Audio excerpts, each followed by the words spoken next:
రాజకీయాలను ఎదుర్కొనే అనుభవం కావాలి. ఈ విషయంలో మీరు ఏం ఆలోచిస్తున్నారు? రాజకీయాలకు ఉపాధ్యాయులకు ఎలాంటి సంబంధం ఉండకపోవచ్చు.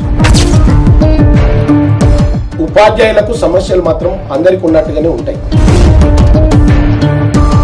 అందులో ప్రభుత్వ ఉపాధ్యాయుల సమస్యలు వేరే ఉంటాయి, ప్రైవేట్ ఉపాధ్యాయుల సమస్యలు వేరే ఉంటాయి. ప్రభుత్వము ప్రైవేట్ అనే తేడా తారతమ్యం ఎక్కడ కూడా రానివ్వదు. అంటే జోన్ మార్చాల్సిన అవసరం ఉంటుందా, లేకపోతే ఏ రకంగా పరిష్కారం చేసే నేటివ్ ప్లేస్లో ఉంటే తప్పి. ప్రభుత్వ పాఠశాలల్లో కంటే ప్రైవేట్ పాఠశాలల్లో పని ఒత్తిడి ఎక్కువగా ఉంటుంది, వేతనాలు తక్కువగా ఉంటాయి. వాళ్ళ సీనియారిటీని బట్టి, వాళ్ళు చెప్పేటువంటి క్లాసులను బట్టి. గతంలో జరిగిన ఎన్నికలలో ప్రైవేటు విద్యా సంస్థల నుంచి పోటీ చేసిన వారు ఎవరైనా ఉన్నారా? టీచర్ ఎమ్మెల్సీలో లేరు. ఈ ఎన్నికలలో సామాజిక మాధ్యమాలను ఎలా వినియోగించుకుంటారు? మ్యాక్సిమం వినియోగిస్తాం. ఎందుకంటే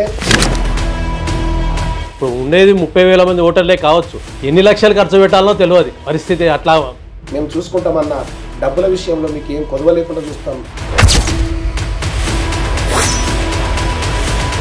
బీజేపీ, కాంగ్రెస్, బీఆర్ఎస్ అనుకోండి, టీఆర్ఎస్, బీఆర్ఎస్ ఈ మూడింటి మధ్యనే నడుస్తుంది. ఈ మూడింటి మద్దతు ఎలా కూడా కట్టుకుంటారు మీరు? నేను అన్ని పార్టీల మనిషిని. ఓటర్లకు మీరు చేసే విజ్ఞప్తి ఏంటి? నేను ఓటర్లందరికీ కూడా విజ్ఞప్తి చేస్తా ఉన్నా.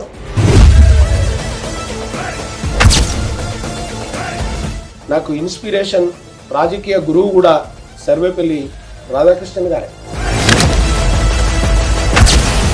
ప్రముఖ విద్యావేత్త, విద్యారంగంలో 30 సంవత్సరాలకు పైగా విశేష సేవలందిస్తూ ఎంతో మంది విద్యార్థుల భవిష్యత్తుకు బంగారు బాటలు వేసిన ఉపాధ్యాయులు, రాష్ట్ర మరియు జిల్లా ఉత్తమ ఉపాధ్యాయ అవార్డు గ్రహీత, బడ్జెట్ ప్రైవేట్ పాఠశాలల సంఘం రాష్ట్ర ప్రధాన కార్యదర్శి, ఉమ్మడి మెదక్, కరీంనగర్, నిజామాబాద్, ఆదిలాబాద్ టీచర్ ఎమ్మెల్సీ అభ్యర్థి జగ్గు మల్లారెడ్డితో special interview. Inside politics with AK.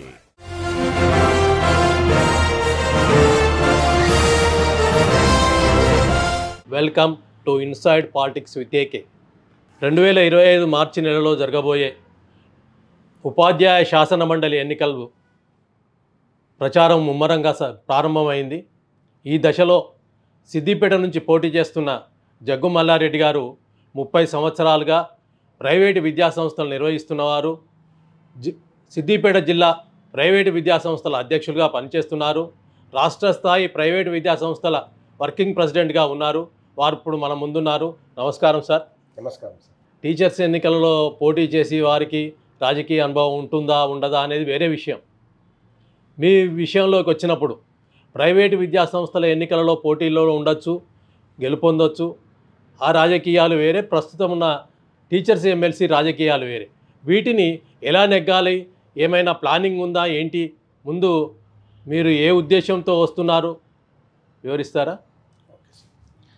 తల్లి నిన్ను దలంచి పుస్తకం చేతన్ భూనితిన్, నీవు నా యుల్లంబందున నిలిచి జృంభనముగా సుక్తుల్, సుశబ్దంబు శోభిల్లము పలుకుము నాదు వాక్కునన్, సంప్రీతిన్ జగన్మోహిని పుల్లభ్యాక్షి సరస్వతి భగవతి పూర్ణేందు బింబానని. సరస్వతి మాతవడిలో సరస్వతీదేవి కటాక్షంతో సిద్దిపేట విద్యా వ్యవస్థలో, విద్యారంగంలో 30 సంవత్సరాల నుంచి విద్యా వ్యవస్థను నడిపిస్తూ ఎంతోమంది నిరుద్యోగులకు ఉపాధ్యాయులుగా అవకాశం కల్పించి ఎంతో భావి భారత వేలాది మంది విద్యార్థులకు నేను 30 సంవత్సరాల నుంచి దాదాపు 1,00,000 మంది విద్యార్థులకు చదువును నేర్పించిన.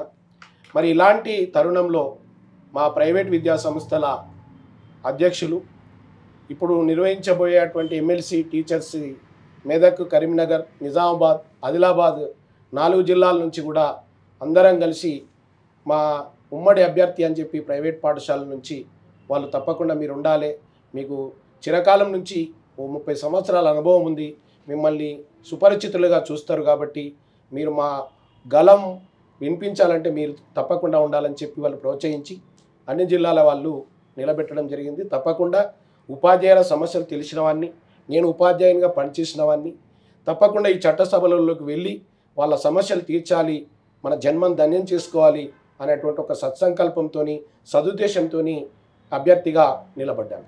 ఉపాధ్యాయుల సమస్యలు తెలిసి ఉండడం వేరే, చాలామందికి తెలిసి ఉండవచ్చు, వాటి పరిష్కార మార్గాలు తెలిసి ఉండాల్సిన అవసరం కూడా ఉంటుంది. వాటితో పాటుగా రాజకీయాలను ఎదుర్కొనే అనుభవం కావాలి. ఈ విషయంలో మీరు ఏం ఆలోచిస్తున్నారు? నేను గత 30 సంవత్సరాల నుంచి కూడా రాజకీయాలను చూస్తూ ఉన్నాను సార్. రాజకీయాలకు ఉపాధ్యాయులకు ఎలాంటి సంబంధం ఉండకపోవచ్చు, కానీ ఉపాధ్యాయులకు సమస్యలు మాత్రం అందరికీ ఉన్నట్టుగానే ఉంటాయి. వారికి ఉన్నటువంటి సమస్యలను చట్టసభలలో వివరించాల్సినటువంటి వ్యక్తి ఒకరు ఉండాలని చెప్పి ఎమ్మెల్సీ నిలబెడుతున్నాం. మరి దాదాపుగా గత 30 సంవత్సరాల నుంచి కానీ ఇంకా అనేకమైనటువంటి అంతకంటే ముందు కావచ్చు కానీ సమస్యలు అట్లే పేరుకుపోయి ఉన్నాయి. అంటే ఉపాధ్యాయుల సమస్యలు అంటున్నారు, మీరేమో మీ అనుభవం ఏమో యాజమాన్యం సంబంధించినది. ఉపాధ్యాయులకు సంబంధించిన సమస్యలు వేరే, అందులో ప్రభుత్వ ఉపాధ్యాయుల సమస్యలు వేరే ఉంటాయి, ప్రైవేటు ఉపాధ్యాయుల సమస్యలు వేరే ఉంటాయి. వాటిని ఎలా మీరు ఆలోచించారు? మీ దృష్టి కోణం ఏంటి? సర్వేపల్లి రాధాకృష్ణన్ గారు కూడా ఉపాధ్యాయ వృత్తి నుంచి వచ్చినటువంటి వారు కూడా దేశాధ్యక్షునిగా కొనసాగిండు. దేశానికి మొట్టమొదటి ఒక ప్రథమ పౌరునిగా కొనసాగగలిగాడు. అంటే మనిషికి రాజకీయంలోనే ఉండి రాజకీయం చేయాల్సినటువంటి అవసరం ఉండదు. నేను ఇప్పుడు ప్రస్తుతం తప్పకుండా ఇప్పుడు ఉన్నటువంటి సమస్యల మీద గలమెత్తి ఈ రాజకీయాన్ని తప్పకుండా చేసి చట్టసభలలోకి వెళ్ళి సమస్యలను తీర్చగలుగుతా అనే ఒక సంకల్పం అయితే గట్టిగా పెట్టుకునే అభ్యర్థిగా నిలబడ్డాను. అంటే ఉపాధ్యాయుల సమస్యలు అనే విషయానికి వచ్చేసరికి ప్రభుత్వ ఉపాధ్యాయుల సమస్యలు భిన్నంగా ఉంటాయి. వాటి గురించి వివరిస్తారా? ప్రభుత్వ ప్రైవేట్ అనే తేడా లేకుండా సమస్యలను వివరించడానికి వినిపించడానికే నేను ఎమ్మెల్సీగా నిలబడ్డాను. ప్రభుత్వము ప్రైవేట్ అనే తేడా తారతమ్యం ఎక్కడ కూడా రానివ్వను. ఇప్పుడు ప్రైవేట్ విద్యా సంస్థలలోకి వస్తే ప్రైవేట్ విద్యా సంస్థలలో ఉన్నటువంటి టీచర్లకి ఎలాంటి సౌకర్యాలు లేవు. వాళ్ళకి హెల్త్ కార్డు లేదు, వాళ్ళకు ఒక డబుల్ బెడ్రూమ్ లేదు, వాళ్ళకు ఒక బీమా సౌకర్యం లేదు. అసలు వాళ్ళకి ఎలాంటి కోశాన ఈ గవర్నమెంట్ అనేటువంటిది వారిని పట్టించుకున్న పాపన పోవడం, పెన్షన్ ఉండదు, పిఎఫ్ ఉండదు, ఏముండదు. అసలు వీళ్ళని పట్టించుకున్న పాపన, వీళ్ళ ఓట్లు మాత్రం ఖచ్చితంగా మరి వేసుకొని వాళ్ళు ప్రభుత్వాలు ఏర్పాటు చేస్తున్నారు. అప్పుడు మా అవసరాలు ఉన్నప్పుడు మా దగ్గరకు వస్తున్నారు, మీ సమస్యలు తీరుస్తామంటున్నారు. మరి ఎప్పుడు కూడా తీర్చడం లేదు, అవి అట్లాగే మిగిలిపోతున్నాయి. కాబట్టి ప్రభుత్వ ప్రైవేట్ అనే తేడా ఎన్నటికీ కూడా రానియకుండా చట్టసభలలో గళాన్ని వినిపించడానికే ముందుకు వస్తున్నారు సార్. అంటే చట్టసభలో గళాన్ని వినిపించడం అంటే ప్రభుత్వ పరంగా ఉపాధ్యాయుల విషయాలకు వచ్చేసరికి చాలా వేరువేరుగా భిన్నంగా ఉంటాయి. నేను మొదటి నుంచి చెప్తుంది మీకు అదే. వారికి సంబంధించిన అంశాలు మీ దృష్టికి ఏమేమి వచ్చినాయి చెప్పండి. వారికి సంబంధించినటువంటి సమస్యలు గత ప్రభుత్వాలు వారిని ఇప్పుడు ఇంటర్ డిస్ట్రిక్ట్ అంటే వేరే జిల్లా నుంచి ఇంకొక జిల్లాకు తీసుకుపోయారు. అవును, అంటే టీఆర్ఎస్ రకరకాలుగా ప్రాబ్లమ్స్ ఫేస్ చేస్తున్నారు. పిల్లా పాపలతోని రోడ్ల మీద ధర్నాలు చేసి జోనల్ మార్చడం వల్ల సమస్య ఏర్పడింది. చాలా సమస్యలు ఏర్పడ్డాయి వాళ్ళకు. ఇప్పటికీ కూడా వాళ్ళు కంటికి నిద్రపోకుండా కూడా సమస్యలను ఎదుర్కొంటున్నారు. అలాంటివి నా దృష్టిలో ఉన్నవి. నేను కూడా వాళ్ళలో నా ఒకనిగా తప్పకుండా పనిచేస్తా. ఆ సమస్యను అయితే ముందుగా తీర్చడానికి ప్రభుత్వానికి మరి ఉపాధ్యాయులకు ఒక వారధిగా ఉండి చట్టసభలలో నా గళాన్ని వినిపిస్తాను. అంటే జోన్ మార్చాల్సిన అవసరం ఉంటుందా, లేకపోతే ఏ రకంగా పరిష్కారం చేసే నేటివ్ ప్లేస్లో ఉంటే తప్పేంటి? అంటే మొదట్లో ఒకప్పుడు జిల్లా స్థాయి పరిమితం ఉండేది, ఇప్పుడు కొన్ని జిల్లాలకు విస్తరింపజేశారు. దానివల్ల మహబూబ్నగర్ నుంచి సిద్దిపేటకు, సిద్దిపేట నుంచి ఇంకేదో ఖమ్మంకు అట్లా మారిన వాళ్ళు ఉన్నారు. ఎన్నో జిల్లాలు దాటిపోవాల్సి వచ్చింది. అదే మరి వాళ్ళ పరిస్థితి ఏంటి? వాళ్ళ పిల్లలు ఇక్కడ ఉంటారు, వాళ్ళ కుటుంబం ఇక్కడ ఉంటుంది, వాళ్ళ సాహచర్యం అంతా ఇక్కడ ఉంటుంది, వాళ్ళు పుట్టి పెరిగినటువంటి అంటే కల్చర్ అంతా ఇక్కడ ఉంటుంది. వాళ్ళు ఎక్కడికో పోయి చేయాలంటే మానసికంగా ఆవేదన పడుతున్నారు. వాళ్ళ ఫ్యామిలీస్ కావచ్చు, వాళ్ళు కావచ్చు, అనేక రకాల ఇబ్బందులు పడ్డప్పుడు డ్యూటీలు కూడా చక్కగా చేయలేనటువంటి పరిస్థితి ఉంటుంది. ప్రైవేటు విద్యా సంస్థల్లో పనిచేసే టీచర్లకు సరైన వేతనాలు లేని సందర్భాలు కూడా ఉన్నాయి. వేతనాలు నిర్ణయించిన ఇచ్చేసరికో లేదా వివిధ రకాల పని ఒత్తిడి కూడా విపరీతంగా ఉంటుంది. ప్రభుత్వ పాఠశాలల్లో కంటే ప్రైవేటు పాఠశాలల్లో పని ఒత్తిడి ఎక్కువగా ఉంటుంది, వేతనాలు తక్కువగా ఉంటాయి. ఈ నేపథ్యంలో వారి సమస్యలను ఎలా పరిష్కరిస్తారు, లేదా వారి సమస్యలను ప్రభుత్వ పరంగా పరిష్కరించడం అనేది సాధ్యమవుతుందా కాదా? వారికి కూడా కనీస వేతనాన్ని అమలు చేయాలి. కనీస వేతన చట్టం ఒకటి నిర్ణయించాలంటారు. ఒకటి నిర్ణయించాలి ప్రభుత్వం. దానికి అనుగుణంగానే ప్రైవేట్ విద్యా సంస్థలు వారికి కూడా వేతనం, అంటే బీఈడీ వారికింత వీళ్ళకింత ఎడ్యుకేషన్ బట్టి ఇవ్వాలి అంటారు. వాళ్ళ సీనియారిటీని బట్టి, వాళ్ళు చెప్పేటువంటి క్లాసులను బట్టి high school, primary school, pre primary వాళ్ళకు ఉన్నటువంటి ఏదైతే సౌకర్యాలు ఉన్నాయో ఆ విధంగానే వారికి వేతనాలు కూడా చెల్లించాలి. అంతేకాకుండా వారి అభివృద్ధి కోసం ఎలాంటి సమస్యనైనా ప్రైవేట్ పాఠశాలలు కూడా పట్టించుకునే పరిస్థితిలో తీసుకురావాలని చెప్పి ఒక సంకల్పంతో వస్తుంది. అంటే జనరల్గా ప్రైవేట్ పాఠశాలలు వచ్చేసరికి కార్పొరేట్ పాఠశాలలు వేరే, ఈ ప్రైవేట్ పాఠశాలలు వేరే. తప్పకుండా కార్పొరేట్ పాఠశాలల్లో ఉన్న నేపథ్యం వేరే ఉంటుంది, అక్కడ ఉపాధ్యాయులకు ఉండే పని ఒత్తిళ్లు వేరే ఉంటాయి, వివిధ రకాల ఇతర పాఠశాలల్లో వేరే ఉంటాయి. వాటి గురించి మీరు ఏమైనా చెప్తారా? ఎక్కడ చేసినా కార్పొరేట్లో చేసినా మన వాళ్ళే ఉన్నారు, బడ్జెట్ స్కూల్లో చేసినా మన వాళ్ళే ఉన్నారు, మామూలు స్కూళ్ళల్లో పనిచేసే వాళ్ళు కూడా మన వాళ్ళే ఉన్నారు. ఎక్కడికి పోయినా కార్పొరేట్లో అయినా బడ్జెట్ స్కూల్లో అయినా వాళ్ళ సమస్యలు మాత్రం సేమే, ఒకటే. వాటి కోసం మనం అందరం కూడా కృషి చేయాలని చెప్పి మనం ఈ విధంగా మనం ప్రైవేట్ విద్యా సంస్థల నుంచి ఒక అభ్యర్థి ఎమ్మెల్సీ గెలిస్తేనే ఈ సమస్యలు మనం దూరం చేసుకోగలుగుతామని చెప్పి నిలబెట్టిండ్రన్న. గతంలో జరిగిన ఎన్నికలలో ప్రైవేట్ విద్యా సంస్థల నుంచి పోటీ చేసిన వారు ఎవరైనా ఉన్నారా? ఇప్పటికి నాకు తెలిసిన వాళ్ళు టీచర్ ఎమ్మెల్సీలో లేరు. అంటే ఎప్పుడూ ప్రభుత్వ పాఠశాలలకు సంబంధించే ఉండేది. ఈసారి అవేర్నెస్ అనేది సాధారణంగా ఓటర్ల విషయానికి వచ్చేసరికి ప్రభుత్వ పాఠశాలల్లో కంటే ప్రైవేట్ పాఠశాలలో ఉపాధ్యాయులు ఎక్కువగా ఉండే అవకాశాలు ఉన్నాయి. గత సంవత్సరం కానీ గత ఎన్నికల్లో కానీ ఈసారి కానీ. ఈసారి సుమారు 30,000 మంది ఓటర్లుగా నమోదైనట్లుగా సమాచారం. గతంలో 25,000 మంది ఓటర్లుగా ఓటు హక్కును వినియోగించుకున్నారు. ఈ నేపథ్యంలో 30,000 మందిని చేరడానికి మీరు చేసే ప్రయత్నాలు ఏంటి? 4 జిల్లాల్లో ఇప్పటికే పర్యటించారా? అక్కడున్న పరిస్థితులు ఏంటి? ఒక జిల్లా సిద్దిపేట జిల్లాకు వస్తే, కరీంనగర్ జిల్లాకు వస్తే, నిజామాబాద్ జిల్లా, ఆదిలాబాద్ జిల్లాలో వేర్వేరు పరిస్థితులు ఉన్నాయి. సిద్దిపేట, మెదక్, కరీంనగర్, నిజామాబాద్, ఆదిలాబాద్ అన్ని జిల్లాలను కూడా సెప్టెంబర్ నెల నుంచి ఇప్పటి వరకు చుట్టుముట్టి వచ్చినాం, అందరినీ కలిసినాం, అవేర్నెస్ పెంచినాం. అంటే ఇప్పటికే పెంచడం వల్లనే ఇన్ని ఓట్లు నమోదయ్యాయి. 6,500 7,000 ఓట్లు పెరిగినాయి. అంటే పాత వాళ్ళను కొత్త వాళ్ళను సమన్వయం చేయడంలో మీరు ఏ విధానాన్ని అవలంబిస్తున్నారు? నేను ఒకటే చెప్తున్నా, నేను సామాన్య స్థాయి నుంచి వచ్చినటువంటి వ్యక్తిని, కష్టసుఖాలు నేను తెలుసుకున్నటువంటి వ్యక్తిని, కష్టసుఖాలలో ఉన్న వ్యక్తిని. ప్రతి సామాన్యుని స్థాయి నుంచి ఉన్నతమైనటువంటి స్థాయి వరకు ప్రతి ఉపాధ్యాయుని చూసిన నేను. ఎంతోమంది ఉపాధ్యాయులను, వేల మంది ఉపాధ్యాయులను చూసిన. నా శిష్యులే వేలాది మంది ఉపాధ్యాయులుగా అయినరు, ఇప్పుడు పనిచేస్తున్నారు. అది మీకు ఉపయోగపడుతుంది బాగా. ఏ జిల్లా పోయినా కానీ హక్కున చేర్చుకుంటున్నారు. సార్ మీరు ఎమ్మెల్సీగా నిలుస్తున్నారు, మేము ఎప్పుడో చూసినాము, మీరు మాకు చెప్పాల్సిన అవసరం లేదు, మేమే మా వంతుగా ఒక్కొక్కరము ఎన్ని ఓట్లు చేస్తామో మీకు చెప్పలేము, ఇప్పుడు మీకు మాత్రము ఖచ్చితంగా విజయాన్ని చేకూర్చే దిశగానే పనిచేస్తాం సార్ అని చెప్పి హక్కున చేర్చుకుంటున్నారు.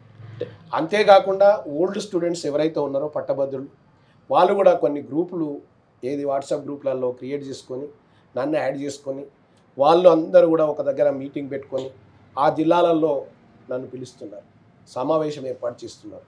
చేసి మేమున్నాం, నువ్వు ఎలాంటి ప్రలోభాలకు గురి కావద్దు, తప్పకుండా పోటీలో ఉండాలి, ఈసారి నీ గలాన్ని వినిపించాలి, మనం విజయం సాధించాలి అనే దిశగానే పయనం నడుస్తుందని. ఈ ఎన్నికలలో సామాజిక మాధ్యమాలను ఎలా వినియోగించుకుంటారు? మ్యాక్సిమం వినియోగిస్తాం. ఎందుకంటే సామాజిక మాధ్యమాలు ఇప్పుడు కీలకమైన. గతంలో 5 సంవత్సరాల క్రితం సామాజిక మాధ్యమాల పరిస్థితి ఇలా లేదు. అవి ఏదో ఇప్పుడు సామాజిక మాధ్యమాలే బాగా పుంజుకున్నాయి. వాస్తవానికి ఒక వ్యక్తిని కించపరచాలన్నా, ఒక వ్యక్తిని ఉన్నత స్థితికి తీసుకెళ్లాలన్నా, హైప్ చేయాలన్నా సామాజిక మాధ్యమాలు అయిపోయినాయి. వాటిని ఎలా వినియోగించుకుంటారు? మీరేమన్నా ప్రత్యేక పద్ధతులు అవలంబిస్తున్నారు? అందులో కూడా మంచికే మనం వాల్యూ ఇస్తాం. మనము పవిత్రమైనటువంటి ఒక ఉపాధ్యాయ వృత్తి నుంచి వస్తున్నాం. మనము కలుషితమైనటువంటి వాతావరణాన్ని కల్పించే పరిస్థితులు ఎట్టి పరిస్థితుల్లో తేము. ఎవరైనా కల్పించినా కానీ దాన్ని మంచితనంతోనే చెప్తాం. ఎందుకంటే ఉపాధ్యాయునికి ఉండేటువంటి విలువలు సమాజ నిర్మాణ, నవ సమాజ నిర్మాతలు వీళ్ళు. మరి భావి భారత పౌరులను చేసే బాధ్యత కలిగినటువంటి ఒక పవిత్రమైన ఉపాధ్యాయ వృత్తి నుంచి నేను ఎమ్మెల్సీగా వస్తున్నా. ఇలాంటి సామాజిక మాధ్యమిక దుష్ప్రచారం అయితే ఉండదని అనుకుంటున్నా. దాదాపు ఇప్పటివరకు అయితే లేదు. అసలు ఈ ఉపాధ్యాయ వృత్తిలోకి రావాలన్న ఆలోచన మీకు ఎందుకు వచ్చింది? అంటే అది కూడా ప్రైవేట్ ఉపాధ్యాయ వృత్తిలోకి రావడం అనేది కొంచెం దానికంటే ఎక్కడైనా గవర్నమెంట్ జాబ్ దొరికితే చాలు వెళ్ళిపోవాలని చాలామంది చేస్తారు. ప్రైవేట్ ఉపాధ్యాయులుగా చేసిన వాళ్ళు కూడా జీవితాంతం చేస్తారని లేదు. మీరు అలాగే కొనసాగుతున్నారు యాజమాన్యం దృష్ట్యా కానీ ఇంకేదైనా దృష్ట్యా కానీ. మొట్టమొదట మీరు ఏర్పాటు చేసిన పాఠశాల 1 టౌన్ పోలీస్ స్టేషన్ ఎదురుగా ఉండేది. అక్కడ సంవత్సరాలు నడిపిన తెలుగు మీడియం కావడం వల్ల అప్పుడు తెలుగు మీడియం ఉండేది, ఇప్పుడు ఇంగ్లీష్ మీడియంకి వచ్చారు. ఇక్కడికి వచ్చి 10 సంవత్సరాలు అవుతుంది. వ్యవస్థ మారిన పద్ధతుల ప్రకారం మీరు మారుతున్నారు. అసలు టీచర్గా ఎందుకు రావాలని ఆలోచన వచ్చింది? నేను చదువుకుంటున్నటువంటి తరుణంలోనే విలేజ్లో మంజీరా అక్షరప్రభ అనేది ఉండేదన్న. నేను ఇంటర్మీడియట్ చేస్తున్నప్పుడు, ఇంటర్మీడియట్ ఫస్ట్ ఇయర్, మంజీరా అక్షరప్రభ అని మీకు తెలుసు. అది అవును, వయోజనులకు విద్య నేర్పేది. గ్రామాల విద్యను ప్రతి ఒక్కరు అక్షరాస్యులు కావాలని ప్రభుత్వం సంకల్పించి ఆ చదువును పెట్టింది. అప్పుడు నేను వాలంటీర్గా పనిచేసి ఎంతోమంది వయోజనులకు విద్యను. ఎన్ని సంవత్సరాలు చేశారు? అది 3 సంవత్సరాలుగా. అప్పుడు గుండా మోహన్ రెడ్డి గారు కోఆర్డినేటర్, అవును మీకు సుపరిచితులు వాళ్ళు తెలుసు. అప్పుడు కలెక్టర్ గారు నాకు మండల కోఆర్డినేటర్గా ఇచ్చేసిండ్రు ఆర్డర్. మండల కోఆర్డినేటర్గా మండలాన్ని, సిద్దిపేట మండలాన్ని ప్రతి రోజు ఒక 3-4 గ్రామాలను సందర్శించి వయోజనులకు విద్య అందించేది. అందులో సంతృప్తి ఎంత అంటే మామూలు చెప్పరాని సంతృప్తి. తెల్లవారి ఎక్కడ కనిపించినా వాళ్ళు రాత్రి చెప్పినటువంటి బోధనను వాళ్ళు గుర్తుపెట్టుకొని, ఎక్కడ ఏ పెళ్ళికి పోయినా, ఎక్కడ ఏ ఫంక్షన్కి పోయినా గుర్తుపెట్టుకొని, నాకైతే పేరు రాయ నేర్పినావు, నాకైతే చదువు నేర్పినావు, పాట నేను ఈరోజు పేపర్ చదువుకుంటున్నా, మల్లారెడ్డి ఇంతకంటే నాకు ఏం కావాలి, ఎన్ని వేలున్నా ఎన్ని కోట్లున్నా అక్షరాస్యత లేకపోతే మాత్రం జీవితం శూన్యమని చెప్పినప్పుడు బాగా ఇన్స్పైర్ అయినా, నేను స్ఫూర్తిగా వచ్చిన. దాన్ని అనుసరించే విద్యా వాలంటీర్గా నా గ్రామంలో, సొంత గ్రామంలో నేను పనిచేసిన ఒక 4 సంవత్సరాలు. ఏ గ్రామం? లక్ష్మీదేవిపల్లి గ్రామంలో 4 సంవత్సరాలు విద్యా వాలంటీర్గా పనిచేసి మంచి అందరి అభిమానాన్ని చూరగొన్న. ఏది గ్రామం కావచ్చు, అక్కడ చేసేటువంటి ప్రభుత్వ ఉపాధ్యాయులు కావచ్చు. అప్పుడు రసీద్ గారని ఎంఈఓ గారు ఉండే, అవును మీకు సుపరిచితులు. వారు వచ్చి నాకు బెస్ట్ అవార్డు కూడా ఇచ్చాను ప్రైవేట్లలో. ప్రైవేటు విద్యా వాలంటీర్లో బెస్ట్ అవార్డు ఇచ్చేసి, అప్పుడు కేసీఆర్ గారు ఎమ్మెల్యే, ఆయన పిలిచి ఈ పిల్లవాడిని అట్లే కంటిన్యూషన్ చేయండి. ఆయన చింతమడక మీద లక్ష్మీదేవిపల్లి పక్క గ్రామాలు అట్లాంటి ఉందా ఏంటి? అట్లనేం లేదన్న. ఈ పిల్లవాడిని కంటిన్యూషన్ చేయండి అన్నప్పుడు ఇప్పుడు సర్పంచ్ గారు తన సొంత జేబు నుంచి డబ్బులు పెట్టి కూడా అలాగే కొనసాగించిండు. అట్లా నా ఉపాధ్యాయ వృత్తి మొదలై ఇంతింతై వటుడింతై అన్నట్టు సిద్దిపేటలో కూడా విద్యాసంస్థను నెలకొల్పి ఇప్పుడు దాదాపు 32 సంవత్సరాలు, 3 దశాబ్దాల పాటు ఇందులోనే కొనసాగిన, ఎంతోమంది నిరుద్యోగులకు ఉపాధినిచ్చిన, ఎంతోమంది విద్యార్థులకు చదువును అందించిన ఆ సంకల్పంతోనే ఈరోజు ఎమ్మెల్సీగా పోటీ చేస్తున్నాను. ఎమ్మెల్సీ ఎన్నికల్లో పోటీ చేయడం అంటే బాగా ఆర్థిక సమస్య. అంటే ఒకప్పుడు ఎన్నికలంటే ఇప్పుడు ఉండేది 30,000 మంది ఓటర్లే కావచ్చు, ఎన్ని లక్షలు ఖర్చు పెట్టాలనో తెలియదు పరిస్థితి. అట్లా వాతావరణం ఏర్పడిపోయి ఒకప్పటి రాజకీయ పరిస్థితులకు ప్రస్తుతం ఉన్న రాజకీయ పరిస్థితులకు చాలా భిన్నంగా ఉన్నాయి. దీన్ని ఎలా ఎదుర్కొంటారు? నేను డబ్బు ఖర్చు పెట్టి గెలిచే ఎన్నికను ఎంచుకోలే. ఇది పవిత్రమైన ఉపాధ్యాయ వృత్తి కాబట్టి ఉపాధ్యాయులు అనే వాళ్ళు డబ్బును పరమావధిగా చూడరు. నాకు తెలిసి నేను ఒక 30 సంవత్సరాలను చూస్తున్నా. నేను ఓటు హక్కు వినియోగించుకుంటున్నా, నేను ఎంతోమందితో ఓట్లు వేయిస్తున్నా, చైతన్యం చేస్తున్నా. ఇప్పటివరకు అయితే ఉపాధ్యాయులు అనే వాళ్ళు డబ్బును పరమావధిగా తీసుకోలేదు, డబ్బును తీసుకొని ఓటు హక్కును వినియోగించుకోలేదు. కాబట్టే ఈ పవిత్రమైన ఉపాధ్యాయ ఎమ్మెల్సీకి వచ్చిన అదే ధీమతోనున్న. డబ్బు విషయానికంటే తిరగడానికి ఖర్చు అవుతుంది కావచ్చు, సమావేశాలు పెట్టడానికి ఖర్చు అవుతుంది కావచ్చు, దానిని మా ప్రైవేట్ విద్యా సంస్థల వాళ్ళు ఏ జిల్లాకు ఆ జిల్లా మేము చూసుకుంటామన్నా డబ్బుల విషయంలో మీకు ఏం కొదవ లేకుండా చూస్తాం అంటే పంచడానికి కాదు, ప్రచారానికి మాత్రం మేము ఉన్నాం ముందంజలో అని చెప్పి మాటిచ్చి నిలబెట్టారు. కాబట్టి డబ్బునైతే నేను లెక్క పెట్టట్లేదు, డబ్బే పరమావధి కాదు. ఉపాధ్యాయులు అంటేనే సమాజానికి మార్గదర్శకులు, వారు అలాగే కొనసాగుతారని మీరు భావిస్తున్నారు? 100% కొనసాగుతారు. ఎందుకంటే ఈరోజు ఉపాధ్యాయులు లేనిది ఈ సమాజం లేదు. ఫస్ట్ అయితే సమాజం ఉందంటే ఉపాధ్యాయులే. ఏ తరగతి గదిలోనైనా వారి యొక్క జీవితం నిర్మితమై ఉంటుంది. ఈరోజు కేసీఆరే కానీ, మన ప్రధానమంత్రి నరేంద్ర మోడీ కానీ శిష్యులే కదా, వారికి కూడా నేర్పింది. కాబట్టి అలాంటి గురువుల ఎన్నికలో నేను నిల్చున్నా. కాబట్టి పైసల సమస్య రాదని చెప్పి నేను 100% నమ్ముతున్నా. తప్పకుండా కష్టపెట్టబోకు కన్న తల్లి మనసు, నష్టపెట్టబోకు నాన్న పనులు, తల్లిదండ్రులన్న దైవ సన్నిపులురా, లలిత సుగుణ జాల తెలుగు బాల. ఈ పద్యం ఎందుకంటే తల్లి తండ్రి తర్వాత గురువే. ఈ గురువు అనేవాడు సమాజానికి మొత్తం నేర్పించేది కూడా గురువే. అలాంటి గురువులు డబ్బు ఎట్లా తీసుకుంటారు, డబ్బు తీసుకొని ఓటు ఎట్లా ఇస్తారు అనే కాన్సెప్ట్ నాకుంది. నేనైతే ఇప్పటి వరకు ఎన్నోసార్లు వినియోగించుకున్నా. ఎవరు నాకైతే డబ్బు ఇస్తా అని ఎవరని లేదు ఈ ఓటుకు కూడా. ఎందుకంటే చైతన్యం నేను కూడా అట్లా ఇవ్వడానికి కూడా లేను, వాళ్ళందరికీ తెలుసు. మల్లారెడ్డి అంటే పని చేస్తాడు, ఏ రాత్రి అంటే ఆ రాత్రి అర్ధరాత్రి వచ్చి వర్కర్ పనిచేసేటువంటి మనిషి. మనం ఆయన ఎమ్మెల్సీ అయితే మనమైనట్టే అనేటువంటి ఫీలింగ్లో కూడా చాలామంది జనాలు అంటే మా ఉపాధ్యాయులు ఉన్నారు, వాళ్ళంతా హక్కున చేర్చుకుంటున్నారు. వారికి నేను ఎప్పుడు కూడా రుణపడి ఉంటా, తప్పకుండా విజయం సాధిస్తా అని చెప్పే ధీమా కొనసాగిస్తున్నా. గడిచిన ఎన్నికలలో ఉన్న రాజకీయ వ్యవస్థ వేరే, ప్రస్తుతం ఉన్న రాజకీయ పరిస్థితులు వేరే. ఈ రాజకీయ పరిస్థితులను మీరు ఎలా ఫీల్ అవుతున్నారు, ఎలా ఎదుర్కొంటారు? ప్రస్తుత రాజకీయాలు మాత్రం కొంచెం కలుషితమయ్యే ఉన్నాయి. వాటిని మార్చాల్సినటువంటి అవసరం కూడా వస్తుంది. ఎందుకంటే మరీ ఏమంటారు, విపరీత కాలే వినాశకాలే విపరీత బుద్ధి అని అది ఎక్కువైపోతుంది రాను రాను మళ్ళీ మొదటికి వస్తుంది. ఎప్పుడైతే ఎలక్షన్స్ ఒకప్పుడు నిజాయితీగా నిర్భీతిగా పెట్టిండ్రో సేమ్ మళ్ళీ అదే పరిస్థితులు రాబోతున్నాయి. మంచి రోజులు కూడా వస్తాయి. అదే కాన్సెప్ట్తోని ఉండాలని చెప్పి కోరుతూ ఈ ప్రచారాన్ని ముందంజలో నిర్వహిస్తూ నెట్టుకుంటూ వెళ్తూ ఉన్నాం. మరి ఈ ప్రచారం కూడా దాదాపుగా ప్రతి జిల్లాలో మల్లారెడ్డి ప్రైవేట్ విద్యా సంస్థల తరఫున వస్తున్నాడు, తప్పకుండా అతనికి మనం చేయూతనియాలే అనే ఆలోచన కొద్దీ ప్రతి కరస్పాండెంటు ప్రతి ఉపాధ్యాయుడు కంకణబద్దులై ఉన్నారు. మరి దాదాపు ఇప్పటికే కొన్ని సంఘాలు మద్దతు ప్రకటించి ఉన్నాయి. ప్రైవేట్లో ఎన్నో సంఘాలు ఉన్నప్పటికీ అందరం ఒక సంఘంగా ఏర్పడి మన అభ్యర్థిని గెలిపించుకోవాలనేటువంటి ఒక సత్సంకల్పంతో రావడం నా అదృష్టంగా భావిస్తున్నాను. అంటే గతంలో ఉపాధ్యాయ రాజకీయాలకు వచ్చిన వాళ్ళు కమ్యూనిస్టు వామపక్ష భావజాలం నుంచి వచ్చిన వాళ్ళు ఉండేది. ఇప్పుడు వామపక్ష భావజాలం అనేది లేదు, బాగా తగ్గిపోయింది.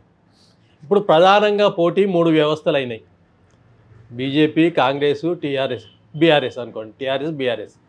ఈ మూడింటి మధ్యనే నడుస్తుంది. ఈ మూడింటి మద్దతు ఎలా కూడా కట్టుకుంటారు మీరు? నేను అన్ని పార్టీల మనిషిని.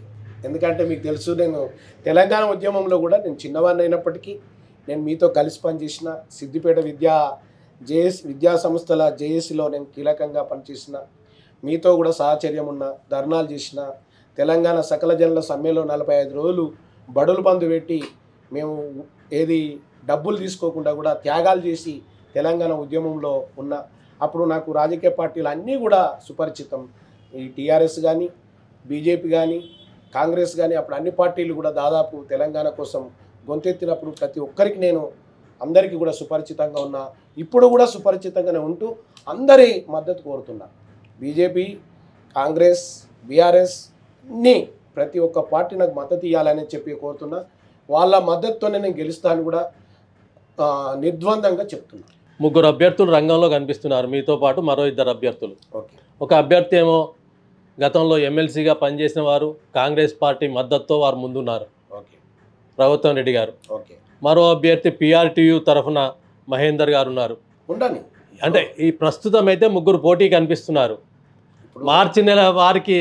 మార్చి నెల వచ్చేసరికి పోటీ తేదీ ప్రకటించేసరికి ఇంకెంతమంది వస్తారో తెలియదు. ఆ పరిస్థితి. క్రికెట్ ఆడతామన్నా, క్రికెట్ అంటే 11 మంది అవుతారు, అలా సెంచరీ కొట్టేది ఒకళ్ళు 2 ఉంటారు, 11 మంది గెలిచేది అయితే ఒక్కలమే కదా. అప్పుడు బౌలరు వేరే, బ్యాట్స్మెన్ వేరే అవుతారు. ఇక్కడైతే ఖచ్చితంగా నేను ఒకటే అనుకుంటున్నా, నేను అన్ని రకాలుగా స్ట్రగుల్స్ను ఎదుర్కొని విద్యా వ్యవస్థలో ఉన్నటువంటి మార్పులను గమనిస్తూ అప్డేట్ అవుతూ సమాజానికి ఎంతో కొంత నాకు తెలిసినంత వరకు సేవ చేస్తూ అనేక రకాలుగా ఉపాధ్యాయులకు కానీ విద్యార్థులకు కానీ నేను సేవకుడిగా పనిచేస్తున్నా. ఇప్పుడు గెలిచిన నా ఉపాధ్యాయ ఎమ్మెల్సీ వేతనాన్ని ఒక సంక్షేమ నిధిగా ఏర్పాటు చేస్తాను. నేను బ్రతకలేనిది ఏం లేదు, నేను బ్రతకడానికి నాకు ఒక సంస్థ ఉంది. అంటే ఉపాధ్యాయ సంక్షేమ నిధా లేదా సామాజిక సంక్షేమ నిధి? ఉపాధ్యాయ సంక్షేమ నిధిని ఏర్పాటు చేస్తాను. ఉపాధ్యాయ సంక్షేమ నిధిలో ఎవరైతే పేదవాళ్ళు ఉండి ఎవరైతే కష్టాలను ఎదుర్కొంటున్నారో వారి కోసమే ఈ వేతనాన్ని వెచ్చిస్తాం, ఖచ్చితంగా ఖర్చు చేస్తాం. ఒక్క రూపాయి కూడా తీసుకోను. అది చరిత్రాత్మకంగా ఉండాలి, ఒక రోల్ మోడల్గా ఉండాలి. ఉపాధ్యాయులు అంటే వీళ్ళు, ఈయన అనే ఇతను అని చెప్పి అనుకోవాలని చెప్పి అలాంటి నిర్ణయాన్ని కూడా తీసుకున్నామని. టీచర్స్ ఎమ్మెల్సీ అభ్యర్థులకు కాకుండా అభ్యర్థులు ఎంతమంది అయినా ఉండొచ్చు. ఓటర్లకు మీరు చేసే విజ్ఞప్తి ఏంటి? నేను ఓటర్లందరికీ కూడా విజ్ఞప్తి చేస్తూ ఉన్నా. నేను ఒక విద్యావంతుడిగా ఇప్పటికీ 3 దశాబ్దాలకు పైన ప్రైవేట్ విద్యారంగంలోనే గడుపుతున్నా. ప్రైవేట్ విద్యారంగంలో తల్లి తండ్రి లేనటువంటి పిల్లలు ఎవరు కనబడ్డా వాళ్ళని హక్కున చేర్చుకొని వాళ్ళకు ఉచిత విద్యను అందించిన, ఇప్పటికీ అందిస్తున్నా నా సంస్థలో. ఎంతమంది ఉంటారు?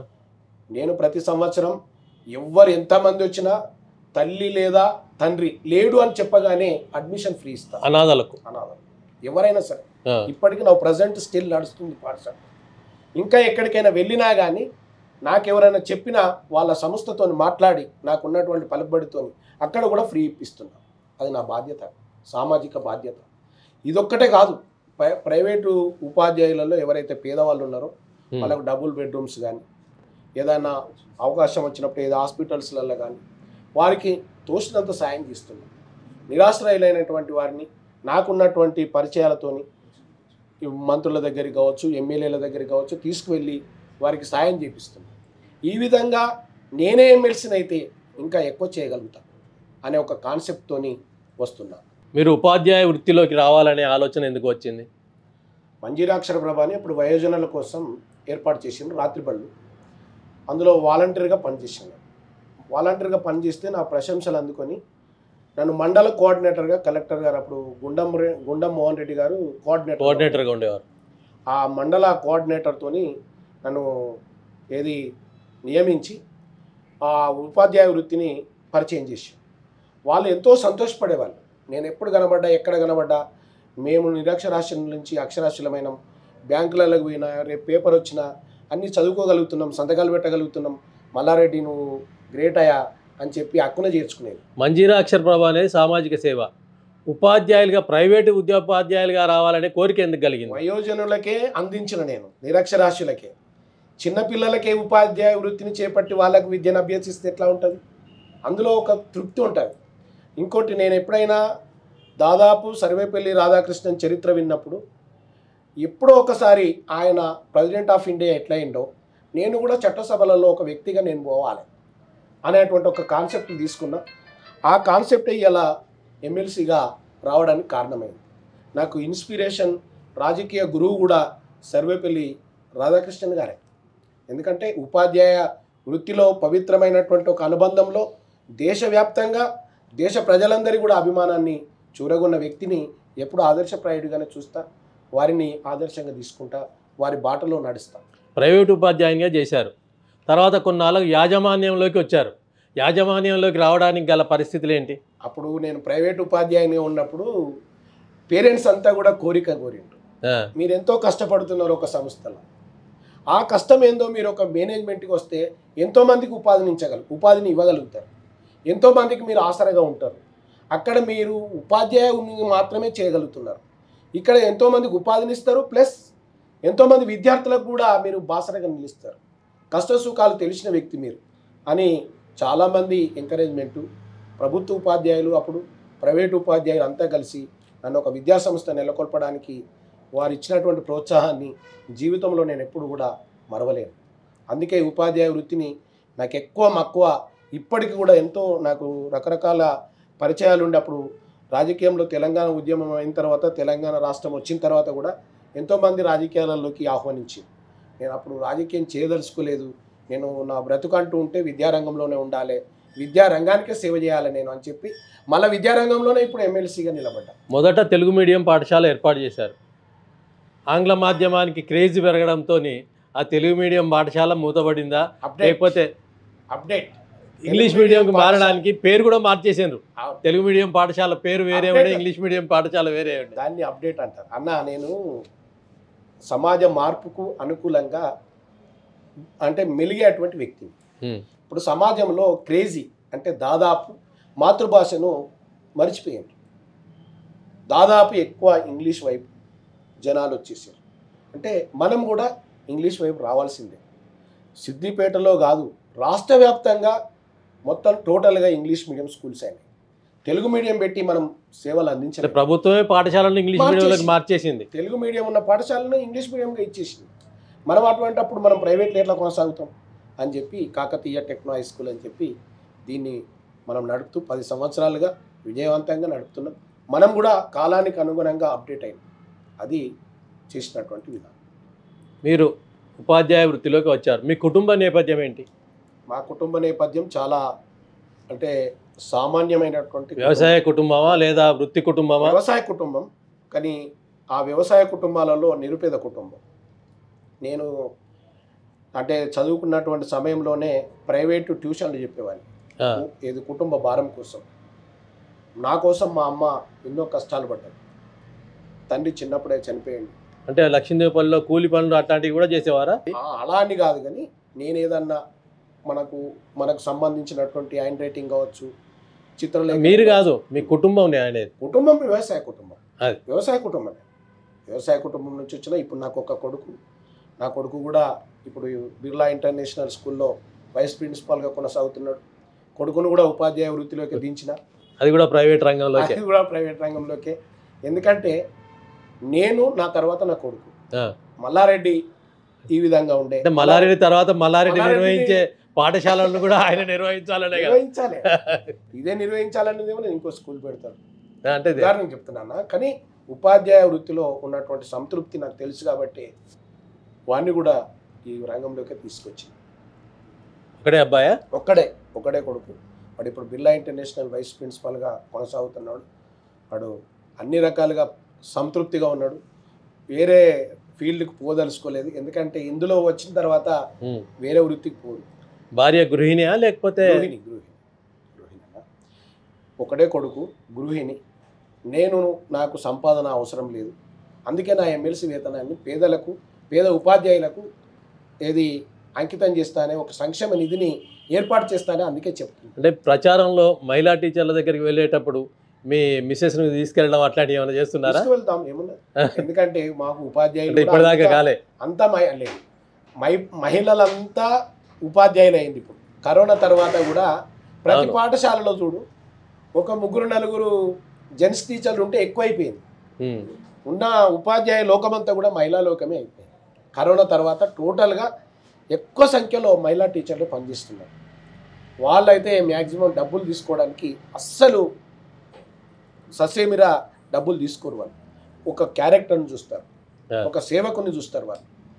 అందుకనే ఈ రంగాన్ని గట్టిగా ప్రోత్సహించాలని చెప్పి ఎమ్మెల్సీగా తప్పకుండా విజయాన్ని సాధిస్తారు. అధికారంలోకి వచ్చిన టీఆర్ఎస్ పార్టీ కొత్త జిల్లాలను ఏర్పాటు చేసింది. కొత్త జిల్లాలకు అనుగుణంగా ఉపాధ్యాయులను ఇతర జిల్లాలకు బదిలీ చేయడం ద్వారా రకరకాల ప్రయోగాలు చేసింది. 317 జీవో. ఆ 317 జీవో వల్ల ఖమ్మం నుంచి సిద్దిపేటకు వచ్చారు, సిద్దిపేట వాళ్ళు భద్రాచలం వెళ్ళారు. అట్లా రకరకాలుగా మార్పులు జరిగినాయి అనేది నేను విన్న సంఘటనలు. చాలామంది ఉపాధ్యాయులు ఫీల్ అయ్యారు. ఉపాధ్యాయులే కాకుండా ఇతర రంగాలకు సంబంధించిన ఉద్యోగులు కూడా ఆ క్రమంలోనే బదిలీ అయ్యారు. ప్రధానంగా ఉపాధ్యాయుల సంఖ్య ఎక్కువ ఉంటుంది కాబట్టి వారికి మీరిచ్చే నేను మొట్టమొదటిగా తీసుకునే అంశాన్ని కూడా అదే అన్నా. కొత్త జిల్లాలకు అనుగుణంగా తయారు చేసినటువంటి ఏదైతే వాళ్ళు 317 జీవో తీసుకొచ్చి దాన్ని ఉపసంహరించాలంటారా? ఉపాధ్యాయులను ఎప్పుడైతే వాళ్ళను ఇబ్బందులకు గురి చేసిరో ఆ జీవో ఉపసంహరించే వరకు నేను అవసరం అనుకుంటే అసెంబ్లీ ఎదుట నిరాహార దీక్షకైనా సైతం వెనకడుగు వేయ. ఉద్యమాల నుంచి వచ్చినండి నేను. ఉద్యమాలంటే నాకు లెక్క కాదు. తప్పకుండా ఉద్యమం చేస్తా, వారిని వెంబడిస్తా, తప్పకుండా చట్ట సభలలో గలం విప్పుతా. ఆ జీవో రద్దు చేసే వరకు విశ్రమించాం. ఇది నా ఛాలెంజ్. తప్పకుండా వాళ్ళు మాత్రం నాకు పట్టం కట్టాలని చెప్పి కోరుతా ఉన్నాను. ఉపాధ్యాయుల మీద 317 జీవో అంతటి ప్రభావాన్ని చూపించేది ఉన్నది, అంత ఇబ్బందులకు గురి చేసింది. దానికి రద్దు కోసమే మన ప్రయత్నం. మనం ఎమ్మెల్సీగా కాగానే మొట్టమొదటి పని నాదే. అంటే ప్రచారంలో ప్రధాన నినాదంగా మార్చుకుంటారా ఏంటి? పక్కా. ఇప్పుడు ప్రభుత్వ ఉపాధ్యాయుల ప్రధాన ఆయుధం అదొకటి. ప్రైవేటు ఉపాధ్యాయులకైతే లెక్కలేని సమస్యలు ఉన్నాయి. ఇక వాళ్ళందరి గొంతున్నాయి. ఎందుకంటే ప్రైవేట్ పాఠశాలలో టీచర్గా పనిచేసిన తర్వాత మేనేజ్మెంట్గా పనిచేసిన ఈ 2 బాధలు తెలుసు నాకు. మేనేజ్మెంట్ వైపు ఉన్నటువంటి బాధలు ఏంటో తెలుసు, ఉపాధ్యాయుని వైపు ఉన్నటువంటి బాధలు ఏందో కూడా తెలుసు. ఈ రెండింటిని తప్పకుండా పరిష్కరించే దిశగానే నేను ప్రయాణం చేస్తా, తప్పకుండా విజయం సాధిస్తా. వారందరూ కూడా నాకు పట్టం కట్టాలి, మరి ఉపాధ్యాయ లోకమంతా కూడా ఆలోచించాలి, మరి సామాన్య స్థాయి నుంచి వచ్చినటువంటి వ్యక్తిని అభిమానించి హక్కున చేర్చుకోవాలని చెప్పి ఈ సందర్భంగా మీతో మనవి చేస్తూ thank you very much. Inside పాలిటిక్స్లో ఏమేం జరుగుతుంది, ఏం పరిస్థితులు ఉన్నాయి, వారి అక్కడున్న నేపథ్యం ఏంటి అనేది తెలియపరచడానికే మీ ముందుకు వచ్చాం. ఉపాధ్యాయ ఎమ్మెల్సీ, పట్టభద్రుల ఎమ్మెల్సీ మార్చి నెలలో జరగనున్నాయి. దాని దృష్ట్యా జగ్గుమల్లారెడ్డి గారితో ప్రజయంతో ప్రారంభించాం. త్వరలో మీ ముందుకు ఇతర అభ్యర్థులను తీసుకువస్తాం. వారు చెప్పే అంశాలేంటి, వారు ఇచ్చే హామీలేంటి తెలియపరుస్తాం. వారికి ఎన్నుకుంటారా, ఏం చేస్తారా అనేది ఓటర్లు నిర్ణయించాలి. ఓటర్ల నిర్ణయం కోసమే వదిలేస్తూ త్వరలో మీ ముందుకు మరో అభ్యర్థితో వస్తాం.